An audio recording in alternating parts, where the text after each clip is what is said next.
Aware that land issues has been very contentious, and sometimes land records disappear or they are interfered with, and the ultimate goal is to ensure that we have a sanctity of title and ensure that there is a security of tenure.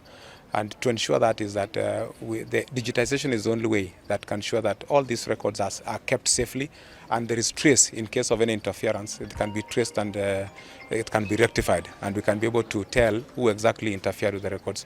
So for the purpose of security of tenure, to ensure that titles and records are not interfered with, we are processing all our, we intend to process all our transactions online.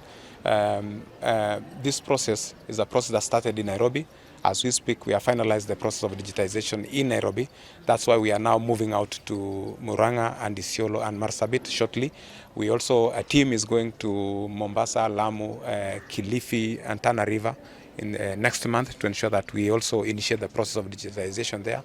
Already there's a team that went there to ensure that the records are arranged well so that we can be able to roll out digitization. In very parts of the country, there are fraudsters who either generate fake allotment letters, others using unscrupulous means, maybe get access to allotment letters, maybe for now, or even allotment letters that were processed long time ago in the 90s. Some of the people are now coming with them, some of them which expired and the land were reallocated.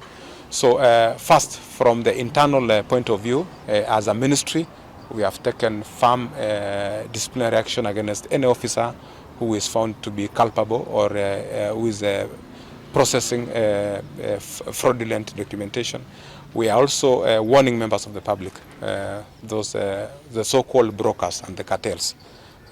In Nairobi nowadays, if you come to RD House, and I'm telling my registrar as an officer here, if any person come to our RD House with fake documents, that person should be arrested there and then, so that we can be able to stop that. It's like going to a shop with fake money and you are told to go back.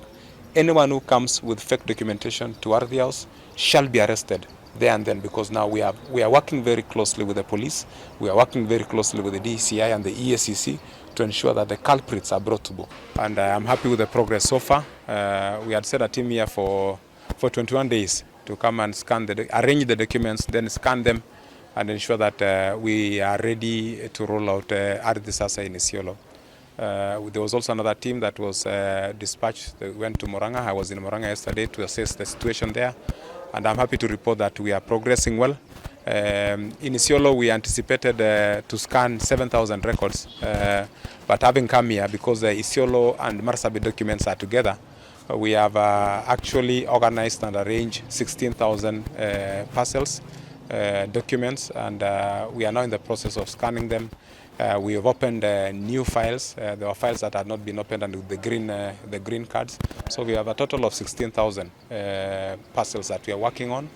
I'm happy to report that the progress is so good. We might take another 2 weeks to ensure that all our survey documents, physical planning documents, land registration documents, land admin are all organized and put together and scanned into the electronic data management system, which is the EDMS. And that is where the data will be retrieved by our system called Ardhi for processing. So we intend to, in the next 2 weeks, to assess now the situation. Then we can decide on when Waziri can come here within the next month to launch the Ardhi system. And